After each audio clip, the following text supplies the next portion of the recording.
SSC अड्डा GK में आपका बहुत बहुत स्वागत है। आइए आज हम लेटेस्ट अपडेट एनसीआर हरियाणा के बारे में पढ़ते हैं। अभी हाल ही में हरियाणा का एनसीआर एरिया घटाकर कम कर दिया गया है।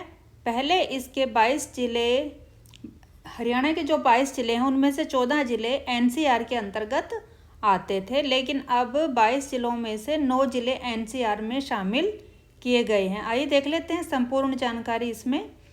आप हमारे चैनल को लाइक, सब्सक्राइब और शेयर ज़रूर करें। साथ ही हमारे टेलीग्राम ग्रुप को ज्वाइन करें, वहाँ से आपको पीडीएफ प्राप्त हो जाएगी। तो आइए देख लेते हैं। एनसीआर में 5 ज़िले हुए हैं बाहर। तो पहले एनसीआर में 22 में से कितने ज़िले आते थे? पहले 22 में से जो 14 ज़िले हैं हरियाणा के एनसीआर में शामिल थे, और बाहर कितने कर दिए गए हैं? अब बाहर किए गए हैं करनाल, जींद, महेंद्रगढ़, भिवानी और दादरी। 14 में से 5 ज़िले बाहर हुए हैं। तो ये सभी हैं करनाल, जींद, महेंद्रगढ़, भिवानी और दादरी। ये पांचों ज़िलों को बाहर कर दिया गया है। अब 14 ज़िले होते थे पहले, अब 22 में से 9 ज़िले एनसीआर के अंतर्गत आते हैं। तो आइए इनकी पूर्ण जानकारी हम देखेंगे आगे। हरियाणा का कुल क्षेत्रफल जो है एनसीआर में कितना शामिल है? तो यह 27.78% एनसीआर के अंतर्गत आता है। एनसीआर जो है नेशनल कैपिटल रीजन और एनसीआरपीबी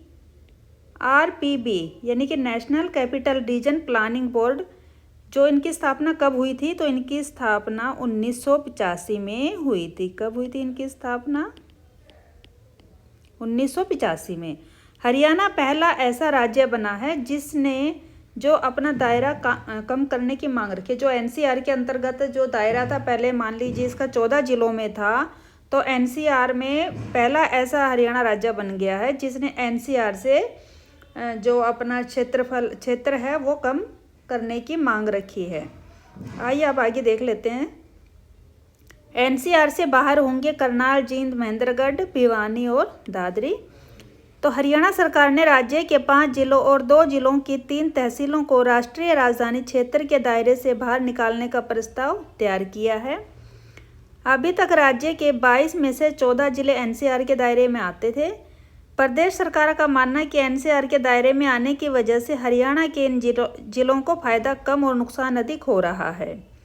सरकार की ओर से एनसीआर के दायरे वाले ज़िलों की संख्या 14 से घटाकर 9 करने का यह प्रस्ताव एनसीआर प्लानिंग बोर्ड की अगली बैठक में रखा जाएगा।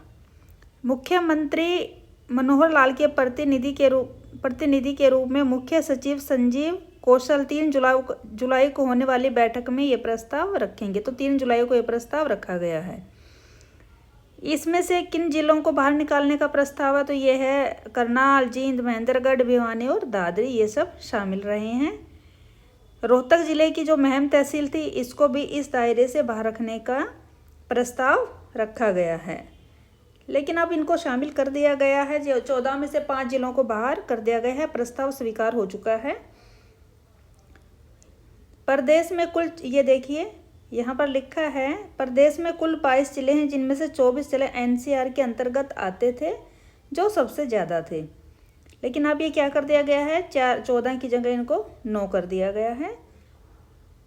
और जो उत्तर प्रदेश का एनसीआर का क्षेत्र 26.2% और राजस्थान में 24.41% हिस्सेदारी इसकी है। दिल्ली की हिस्सेदारी नाम मात्र की इसमें मानी जा रही है। तो ये सब चीज़ें हैं। अब एनसीआर ने जो क्यों करा है ये सब, आइए इनके कारण पर भी हम एक नज़र डालते हैं। पहले हम देखते हैं कि हमारा जो संपूर्ण डाटा है हरियाणा का वो क्या कहता है। एनसीआर के अंतर्गत कितना अब एरिया आता है और कौन कौन से वो 9 ज़िले हैं, आइए देख लेते हैं। 100 किलोमीटर का दायरा एनसीआर के अंतर्गत रखा गया है। तो एनसीआर के अंतर्गत कितना दायरा रहेगा हरियाणा का? जो 100 किलोमीटर के रेंज में रहता है। और इसकी जो दूरी कैसे नापी जाती है? तो ये नई दिल्ली राजघाट से लेकर जो हरियाणा का जो भी क्षेत्र जहाँ तक 100 किलोमीटर दायरा पूर्ण हो जाता है वहाँ तक इसको नापा जाता है। आइए अब देखते हैं कैसे है लेटेस्ट डाटा। जो अब संपूर्ण डाटा क्या रहेगा, क्या कहा है। तो फरीदाबाद पहले देखते हैं। फरीदाबाद की जो सभी 3 तहसीलें हैं, तो तीनों तहसीलों को एनसीआर के अंदर रखा गया है। इनका कुल एरिया है 743 और ये पूरा एरिया इनकी जो 100 किलोमीटर में पूरा ये दायरे में आता है। तो सभी तीनों तहसीलें फरीदाबाद की इसमें शामिल की गई हैं एनसीआर के अंतर्गत। नंबर 2 पर आता है गुरुग्राम। इसकी भी सभी 6 तहसीलें जो हैं वो इसमें शामिल की गई हैं। यह भी एनसीआर में, यानी कि पूर्ण जो गुरुग्राम है पूरी तरह से एनसीआर के अंतर्गत लिया गया है। इसका कुल एरिया है 1254 किलोमीटर, यानी कि पूरा ये 100 किलोमीटर के अंतर्गत ये भी। झज्जर है नंबर 3 पर। इसकी भी 5 तहसीलें हैं जो वह एनसीआर में शामिल की गई हैं। इसका जो एरिया है 1834 किलोमीटर, यानी कि पूरा जो एरिया है झज्जर को पूर्ण रूप से इसको भी एनसीआर में शामिल किया गया है, जो 100 किलोमीटर के दायरे में आ गया है ये भी। इसके बाद आता है नूंह। इसकी भी सभी 4 तहसीलें इसमें शामिल की गई हैं, जिसका जो कुल एरिया है वह है 1500 किलोमीटर। पूर्ण रूप से इसको भी शामिल किया गया है। इसके बाद है पलवल। सभी 3 तहसीलें इसकी पलवल की शामिल की गई हैं एनसीआर में और इसका एरिया रहेगा 1368 किलोमीटर।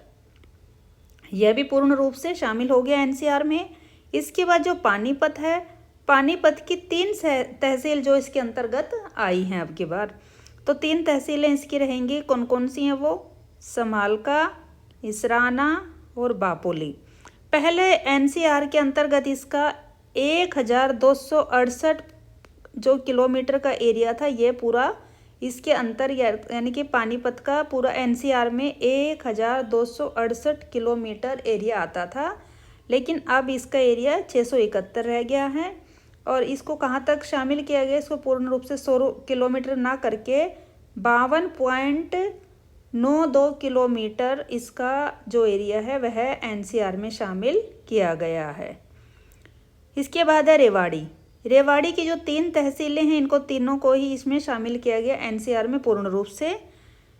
रोहतक का भी जो है, रोहतक की 3 तहसीलों को शामिल किया गया है, जिसका एरिया पहले 1745 किलोमीटर था।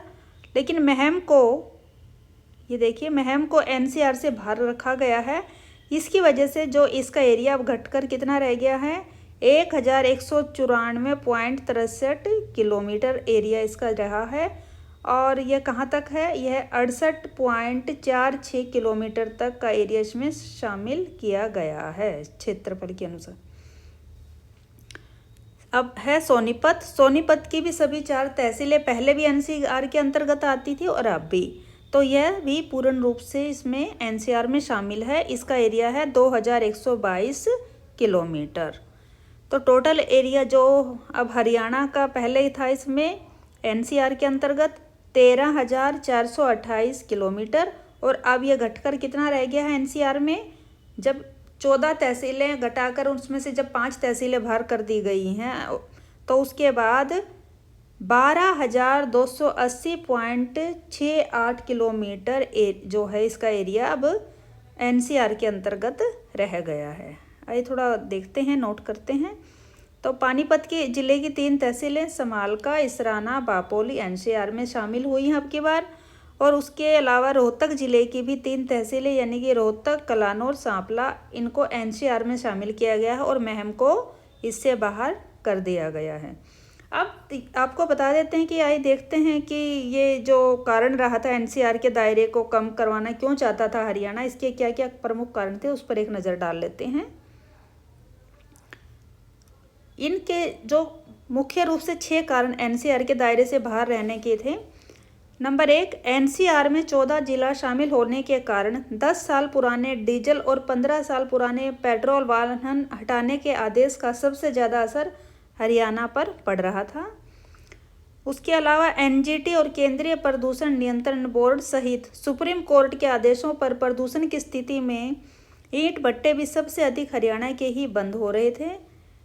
नेक्स्ट है इसका 15 अक्टूबर से 15 मार्च तक ग्रेडेड रिस्पॉन्स एक्शन प्लान लागू होने से, खनन क्रशर जोन बंद होने से एनसीआर में निर्माण सामग्री महंगी होती जा रही थी, जिसके कारण भी इसको एनसीआर से बाहर निकाला गया है कुछ एरिया को। एनसीआर प्लानिंग बोर्ड से राज्यों को अब सस्ती ब्याज दरों पर ऋण सहित कोई आर्थिक सहयोग नहीं मिलता था। तो ये एनसीआर की प्लानिंग थी, जिसके कारण लोन लेने में भी कोई मतलब इसको जो हरियाणा में है प्रॉब्लम आ रही थी। एनजीटी व केंद्रीय प्रदूषण नियंत्रण बोर्ड के पर्यावरण संरक्षण के नियमों से उद्योग धंधे भी प्रभावित हो रहे थे। एनसीआर के दायरे में आने वाले प्रतिबंधित वन क्षेत्रों में राज्य सरकार दूरगामी योजनाओं को क्रियान्वित, यानी कि जो प्रतिबंधित कर दिए गए थे वन क्षेत्र, वहाँ से राज्य सरकार अपने आगे की योजनाओं को रूप नहीं दे पा रही थी। इन कारणों से, यानी कि जो ये सभी कारण हैं, इन्हीं कारणों की वजह से हरियाणा अपने क्षेत्र को एनसीआर से बाहर करवाना चाहता था। तो यह थी हमारी जानकारी। आपको